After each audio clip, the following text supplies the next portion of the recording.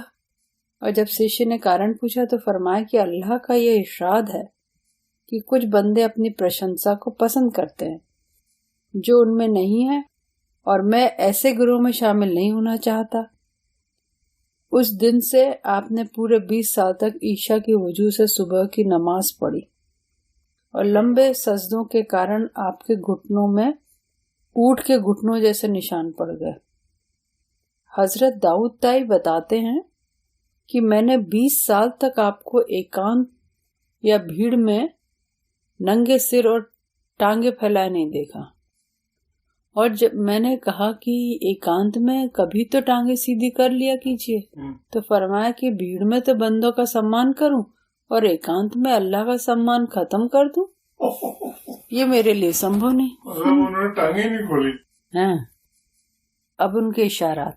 ایک رئیس حضرت عثمان غنی کے ساتھ دلی بیر رکھتا تھا، اور اللہ اپنی پناہ میں رکھے ان کو یہودی کہا کرتا تھا۔